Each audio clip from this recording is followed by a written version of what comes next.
글로벌 핫 이슈 중에 지금 핫 이슈로 부상하고 있는 이스라엘과 이란 간의 무력 충돌 상황인데 지금 일주일 정도 지났거든요. 이 관련해서 유가 전망을 좀 해주신다고요? 네. 그 이란 이스라엘 전쟁이 이렇게 막 촉발됐을 때, 네. 그러니까 이스라엘이 이란에 13일 날 이제 공습을 감행했잖아요. 네. 국제 유가는 무섭게 튀어 올랐습니다. 한 76달러 정도 선까지 올랐거든요. 네네. 그 전에 한 60달러 후반대였으니까 굉장히 많이 오른 거예요. 그래서 일부 이제 분석가들은 조금 있으면 유가가 뭐 100달러, 120달러 간다.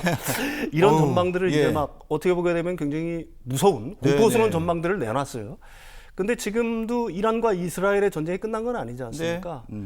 전쟁이 어떻게 보면 계속되고 있었고 긴장은 고조되고 있는데 유가는 한 75달러 선에서 비교적 안정적인 어떤 경향들을 갖다 유지하고 있어요. 네. 좀 이례적이라고 얘기할 수가 있겠죠. 그렇다고 하게 되면은 유가가 이런 상황에서도 계속 이렇게 안정적인 어떤 모양을 보이는 그 이유는 뭘까? 이걸 갖다가 좀 분석해 볼 필요가 있겠죠. 네. 일단 첫 번째는 양측은 서로의 에너지 자원을 갖다가 공습 폭격은 하고 있습니다. 네. 그런데 내수용에 이제 국한돼서 폭격을 하고 있는 거지. 아직까지도 글로벌 어떤 에너지에 커다란 부정적인 영향을 줄 수 있는 수출 어떤 인프라 같은 경우에는 네. 공격을 아직도 안 하고 있다. 이게 이제 첫 번째 이유입니다. 예. 뭐 이스라엘은 이란의 뭐 이제 가스 그 생산 시설, 그다음에 정유 시설, 저장 시설들에 대해서는 공습을 갖다가 계속하고 있습니다. 네. 근데 이건 내수용이에요. 실제로 수출용을 갖다가 건드리려고 하게 되면 이란의 석유 수출 90%가 통과하는 지역이 있습니다. 그게 바로 이제 카르크 섬인데 네. 이 섬을 갖다가 공격하거나 예. 봉쇄를 하게 되면은 사실은 수출길이 막히게 되는 거죠. 오, 예. 근데 그 부분은 아직도 건드리지 않고 있는 거고요. 네.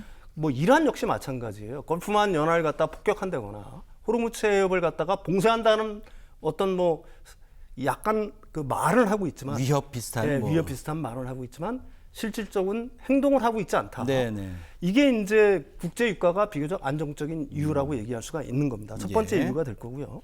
두 번째로는 이런 얘기들을 할 수가 있어요. 언제까지 이스라엘이 이란의 수출망을 갖다가 공급하지 않을 것인가? 네. 뭐 이런 보장이 어디 있는가?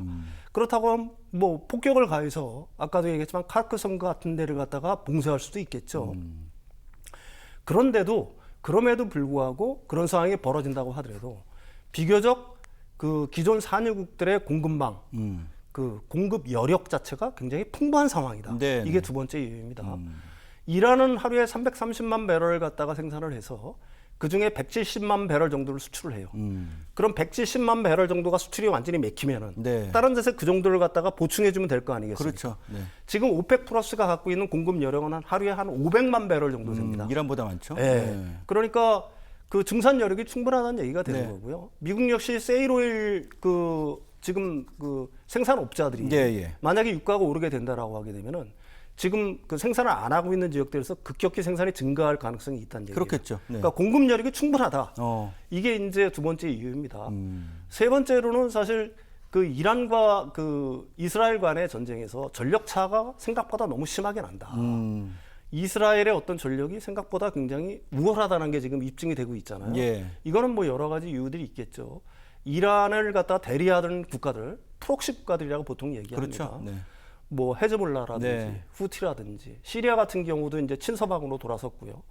이런 것들이 거의 뭐 괴멸되거나 힘을 잃었어요. 네. 그 다음에 이제 이란을 도와줄 수 있는 국가들, 러시아가 대표적이겠죠. 네. 러시아는 지금 우크라이나하고 지금 전쟁 중이지 않습니까? 여력이 없어요. 없죠. 네. 그러니까 그 이스라엘을 도와줄 수 있는 큰 뒷배는 있지 않습니까? 미국이라는 미국. 뒷배가 있는 반면에 이란을 갖다가 뒤에서 서포팅 해줄 수 있는 국가가 마땅치 않다. 네. 중국이 뭐 약간 지금 뭐 지원을 하고 있다라고는 하지만 뭐 공식적인 건 아니지 않습니까? 네네. 그런 측면에서 이번 전쟁이 그렇게 오래 가지는 않을 것 같다. 이런 어떤 전망들이 있는 거고요. 네. 마지막으로 이제 가장 우려하는 사람들이 얘기하는 게 뭐냐면 호르무즈 해협을 갖다 봉쇄하면 어떻게 할 거냐 예, 이런 예. 식으로 얘기를 해요. 만약에 호르무즈 해협을 갖다 봉쇄한다고 하게 되면은 지금보다 유가는 35% 정도, 그러니까 100달러 선을 넘어서서 120달러 뭐 이렇게까지 갈 수 있다라고 얘기를 합니다. 네. 왜 그러냐면 세계 원유 유통 물량의 20%가 사실은 호르무즈 해협을 통과하는 거거든요. 예. 근데 호르무즈 봉쇄 얘기는 계속해서 나와요. 중동에서 어떤 긴장이 고조될 네. 때마다. 근데 역사적으로 호르무즈 해협이 봉쇄된 적은 한 번도 없습니다, 지금까지. 예. 가장 크게 이제 그 호르무즈 해협에서 긴장이 발생했던 때가 언제냐면은 1980년에서 1988년까지였을 거예요. 이란하고 전쟁. 이라크 전쟁 때 네. 그쪽에 그때 봉쇄를 한 게 아니라 기뢰들을 갖다가 설치를 했습니다. 네네. 그 기뢰 설치 때문에 그 통행에 위협이 되면서 그렇죠. 그때는 유가가 폭등을 했던 거고요. 실제로 호르무즈 해협이 봉쇄된 적이 한 번도 없거든요. 예. 이 호르무즈 해협을 갖다가 만약에 이란이 봉쇄를 한다고 하게 되면은 아까도 말씀드렸듯이 이란이 지금 하루 수출 물량이 한 110만 배럴 정도 돼요. 그게 네네. 호르무즈 해협을 통과해서 가는 거거든요. 이란도 수출을 못 해요. 이란도 손해다. 이란도 손해인 거고. 네네. 두 번째로는 호르무즈 해협을 그 봉쇄함으로써 얻을 수 있는 이란의 이익이 과거에 비해서 훨씬 적어졌어요. 호르무즈 해협을 갖다 봉쇄하면은 미국이 가장 큰 타격을 받아야 될 거 아니겠습니까? 그렇죠. 근데 미국 같은 경우는 벌써 이제 원유 거의 자립국이에요. 에너지 자립국이 예, 됐단 말입니다. 맞습니다. 네. 그러니까 걸프만에서 의존하는 비중이 8% 정도, 8.5% 정도밖에 안 돼요. 네. 그러니까 미국에 대한 어떤 레버리지가 될 수 없다. 그리고 만약에 이걸 갖다 봉쇄하면 실질적인 타격을 누가 받느냐? 바로 중국, 인도, 한국, 일본이 받아요. 우리가 문제죠 지금. 그렇습니다. 근데 중국이 만약에 이 타격을 받으면 중국이 가만히 있을까요? 그렇겠네요. 그러니까 반이란으로 돌아설 가능성이 있다는 얘기죠. 네.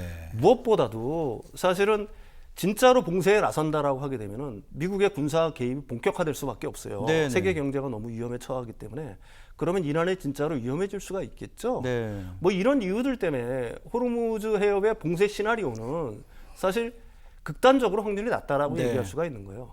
그래서 유가가 현재 이런 이유들 때문에 비교적 안정적인 상황을 유지하고 있는 거고 네. 장기적으로는 지금보다 훨씬 떨어질 가능성이 많다. 이렇게 전망을 하고 있는 겁니다. 네. 예. 봉쇄 가능성은 뭐 상당히 낮다 이렇게 지금 시나리오를 쭉 읊어주셔서 이해가 충분히 되셨으리라 생각이 되는데 그래서 유가도 장기적으로는 급등할 가능성도 낮다. 근데 중간에도 말씀을 드렸지만 우리가 문제잖아요. 네네네. 만약에 뭐 지금 트럼프는 2주 안에 결정하겠다라고 기한을 두고 협상 테이블로 이란을 끌어들이려고 하고 이란도 만약에 미국이 공격을 하게 되면 가만히 있지 않겠다라고 뭐 호르무즈 해협을 뭐 기뢰를 설치하는 방식으로라도 봉쇄 비슷하게 하겠다 뭐 이렇게 얘기를 하고 네네네. 있는데 혹시나 만약에 봉쇄가 되면 우리는 어떻게 대비를 해야 될지 워낙에 우리가 그쪽 비중이 높기 때문에 근데 우리가 뭐 갖고 있는 비축유 현황도 그렇고 뭐 LNG 같은 경우는 좀 수급이 더 어렵다고도 하던데 그래도 혹시 모르니까 좀 대비는 해야 되는 거 아닌가요? 이 지금 와가지고 네. 어떤 특별한 대비를 한다는 건 참 어려운 거고요. 네. 대부분 장기 계약으로 들어오는 거지 않습니까? 아 그렇겠네요. 다만 LNG라든지 이런 거는 갖다가 어느 정도 다변화한 줄을 알고 있어요. 미국산 같은 경우도 우리나라에 들어오는 것들이 굉장히 많거든요. 네. 근데 이제 사실 오일 같은 경우에는 만약에 호르무즈에 봉쇄된다라고 그러면 글쎄요, 우리로서는 대책이 거의 없다라고 할 수 있는 거고요. 단 한 가지 믿을 수 있는 거는 사우디아라비아라든지 아니면 UAE 같은 경우는 그 호르무즈 해협 봉쇄를 대비를 해서 홍해 쪽으로 해서 파이프라인을 뚫어놨어요. 아, 네. 물론 전체적으로 지금 물량, 수출 물량의 전체를 그리 보낼 수는 없습니다. 네, 네. 물량은 좀 적어지겠지만은 뭐 다행히 그런 어떤 루트들도 있으니까 그래도 과거에 비해서는 훨씬 좀 나은 상황이다 이렇게 말씀드릴 수 있을 예. 것 같아요. 그래도 뭐 봉쇄가 혹시나 되더라도 그 기간이 길지는 않을 것 같다. 뭐 네네네. 그런 생각을 좀 해보네요.